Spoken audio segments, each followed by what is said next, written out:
ကဘာမှာငွေနဲ့ဝယ်လို့များတဲ့စစ်မှန်တဲ့ငြိမ်းချမ်းမှုကိုအပိုင်ဆိုင်ပြိုင်ဆိုင်ထားကြတဲ့ကမ္ဘာအသားအရသောနိုင်ငံကြီးနှစ်ခုကိုဒီနည်းဗီဒီယိုမှာရှင်းပြပေးသွားပါမယ်ကျွန်တော်တို့ဘိုင်းစောထက်ပါဒါမျိုးနိုင်ငံတကာကွန်တန့်တွေကိုတင်ဆက်ပေးနေသူပါအခုပဲစလိုက်ကြအောင်တစ်ဖက်မှာကနိုင်ငံတော်သမ္မတကိုယ်တိုင်တက်တော်ဆောင်တယောက်မှမပါပဲတာမန်လူတွေလိုရထားစီးပြီးရုံတက်နေတဲ့နတ်ဘုံဗိမ္မာန်လိုလှပလုံးနဲ့ဆွစ်ဇာလန်နိုင်ငံဖြစ်ပြီးနောက်တစ်ဖက်မှာတော့နိုင်ငံတနိုင်ငံလုံးမှာစစ်တပ်ဆိုတာလုံးဝမရှိတဲ့ပြင်လူသတ်မှုဆိုတာဗမာန်းတော်မသိတဲ့ကမ္ဘာအစွန်ဖျားကထူးဆန်းလွန်းတဲ့အိုက်စလန်နိုင်ငံပဲဖြစ်ပါတယ်ကမ္ဘာလေခီးတွေရဲ့စိတ်ကူးရဲ့အိမ်မက်ဖြစ်တဲ့ဆွစ်ဇာလန်နဲ့တခြားဂျိုကမ္ဘာတစ်ခုကိုရောက်နေတဲ့အိုက်စလန်ဒီနှစ်ခုတွေကဘယ်နိုင်ငံကကမ္ဘာမြေပြင်အခြေအနေမှာပိုပြီးချစ်စရာကောင်းတဲ့ကမ္ဘာအကောင်းဆုံးနေရာဖြစ်နေမလဲဆိုတာသက်သေတွေနဲ့တကွာဆုံးဖြတ်ကြည့်ကြရအောင်ပထမဆုံးနိုင်ငံတော့ကမ္ဘာအလှပဆုံးတဘာဝတရားနဲ့ဧကရစ်လို့ပြောလို့ရတဲ့ဆွစ်ဇာလန်နိုင်ငံပဲဖြစ်ပါတယ်လူအများစုကဆွစ်ဇာလန်ကိုချောကလက်ကောင်းကောင်းရတာနာရီကောင်းစားတွေထွက်တာလောက်ပဲသိကြပေမဲ့တကယ်ပါဇက်အဟောင်းစားပြရမယ့်အချက်ကသူတို့နိုင်ငံရဲ့မျိုးပြတွေကကမ္ဘာအဆင့်မြင့်ဆုံးစနစ်တွေနဲ့တည်ဆောက်ထားပြီးရာဇဝတ်မှုလုံးဝမရှိတဲ့လောက်ကိုနေပါလွန်းတာပါဘယ်လောက်ထိအန်ရကင်းလဲဆိုရင်နိုင်ငံသားအများစုကအိမ်တကားကိုတောက်ခတ်လိမ့်မရှိပဲတာမန်လူတွေလိုပဲလုံခြုံရေးတွေအဆောင်ရှောက်တွေတယောက်မှမပါပဲလမ်းပေါ်မှာရိုးရိုးရှင်းရှင်းသွားလာနေကြပြီး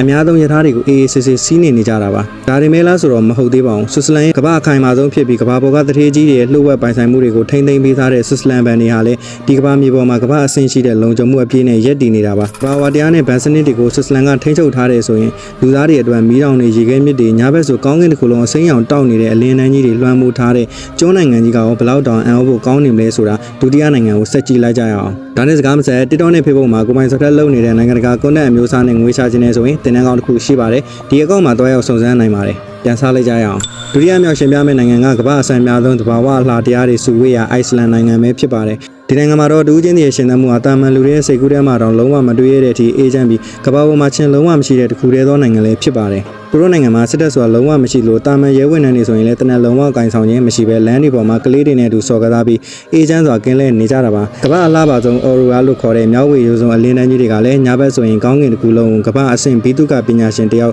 စေးချေထားသလိုမျိုးပြောင်တင်းတင်းကိုကြွားလုံးထုတ်နေလို့ပါပဲအခုဆိုရင်နိုင်ငံတစ်ခုလုံးရဲ့အားသာချက်တွေကိုတွေးပြီးပြီဆိုတော့ဘယ်နိုင်ငံတကယ် real ကင်းဖြစ်မလဲဆိုတာကိန်းဂဏန်းအနေနဲ့ခက်ပြဆုံးဖြတ်ကြည့်ကြရအောင်ဒီညမှာလူအများစုမှားနေကြတဲ့ချက်တစ်ခုရှိပါတယ်အဲ့ဒါတော့နိုင်ငံရဲ့လူနေမှုအဆင့်တန်းနဲ့ပတ်ဝန်းကျင်တန်ရှင်းမှုကိုရှင်းမယ်ဆိုရင်ဆွစ်ဇာလန်ကကမ္ဘာခင်မီဆုံးမျိုးပြစနစ်နဲ့စီးပွားရေးအင်အားမှာပြက်သားဦးဆောင်နေပြီးအိုက်စလန်ထက်လောက်ကန်ခွန်လန်းနေပုံမကြီးမားနေပါတယ်ဒါပေမဲ့တူးချင်းစီရဲ့ဘေးကင်းလုံခြုံမှုနဲ့စီးရေးချမ်းမှုကိုကြည့်မယ်ဆိုရင်တော့အိုက်စလန်ကဆွစ်ဇာလန်ကိုတသားကြီးအနိုင်ပိုင်းသွားတယ်ဆွစ်ဇာလန်မှာစီးပွားရေးအရာရှင်ပြိုင်မှုတွေရှိနေပေမဲ့တစ်ဖက်မှာတော့အိုက်စလန်ကကမ္ဘာငြိမ်းချမ်းရေးအညွှန်းကိန်း Global Peace Index မှာကမ္ဘာနံပါတ်1နေရာကိုနှစ်ပေါင်းများစွာတူးတဲ့သိမ်းပိုက်ထားတာပါဒါကြောင့်နှစ်ချုပ်လိုက်ရင်ဆွစ်ဇာလန်ကတဘာဝလှတရားတွေကြားထဲမှာစနစ်တကျမောင်းနေတဲ့ကမ္ဘာအချမ်းသာဆုံးခင်မီမျိုးပြကြီးဆိုရင်အိုက်စလန်ကတော့ကမ္ဘာဥက္ကဋ္ဌအတိုင်းတန်ရှင်းပြီးစစ်တပ်မလို့တနက်မလို့တဲ့လူသားတွေအတွက်စစ်မှန်တဲ့ငြိမ်းချမ်းရေးနတ်ဘုံဗိမ္မာန်လို့ပြောလို့ရပါတယ်ခင်ဗျားတို့ဆိုရင်အခုပြတဲ့အချက်လက်တွေရတဘာဝတရားနဲ့စီးပွားရေးခိုင်မာလွန်းတဲ့ဆွစ်ဇာလန်ကပိုနေလို့ကောင်းမယ်လို့ထင်လားဒါမှမဟုတ်ရင်စစ်တပ်မရှိတဲ့အော်ရာလင်းတန်းနေအောင်မှာငြိမ်းချမ်းလွန်းတဲ့အိုက်စလန်ကပဲပိုပြီးအေးချမ်းတယ်လို့ထင်လား